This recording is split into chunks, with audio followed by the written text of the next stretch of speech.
મેઘા પીપળિયા ગામેથી એક પ્રેરણાદાયી તસવીર સામે આવી છે। મેઘા પીપળિયા પ્રાથમિક શાળામાં શિક્ષિકા કાજલબેન બાળકોને નવતર પ્રયોગો દ્વારા શિક્ષણ આપી રહ્યા છે। અહીં શિક્ષણ માત્ર બ્લેકબોર્ડ અને પુસ્તકો સુધી સીમિત નથી, પરંતુ રમતા રમતા, સમજતા અનુભવતા બાળકોને ભણાવવામાં આવે છે। કાજલબેન બાળકો સાથે બાળક બનીને હસતા, રમતા અને પ્રેક્ટિકલ રીતે દરેક વિષયને સરળ બનાવીને સમજાવે છે। આ નવતર પદ્ધતિથી બાળકોમાં શીખવાની ઉત્સુકતા વધી છે અને ભણતર હવે ડરથી નહીં પણ આનંદથી થવા લાગ્યું છે। મેઘા પીપળિયા જેવી નાની ગ્રામ્ય શાળામાં આ પ્રકારનું પ્રેક્ટિકલ શિક્ષણ આજના સમયમાં અન્ય શાળાઓ માટે પણ પ્રેરણારૂપ બન્યું છે। મારી શાળા શ્રી મેઘા પીપળિયા પેસેન્ટર શાળા।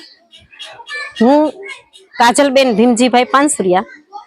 હું પોતે અહીં જ મેઘા પીપળિયામાં સ્થિત છું અને મારું સાસરું પણ અહીં મેઘા પીપળિયામાં જ છે અને ધોરણ 1-2 નો વર્ગ ચલાવું છું।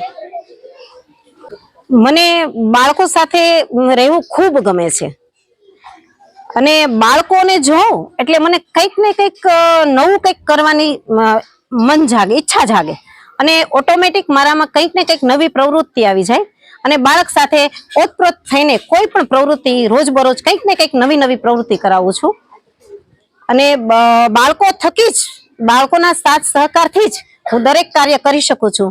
સાથે સ્ટાફ મિત્રોનો પણ ખૂબ સહકાર છે। અમારે શાળામાં ભણાવવાનું તો હોય જ છે, પરંતુ હું મારા ખુદના મનથી, મારે ખુદની ઈચ્છાઓથી જ બાળકો સાથે ઓતપ્રોત થઈને મતલબ કાર્ય કરું છું।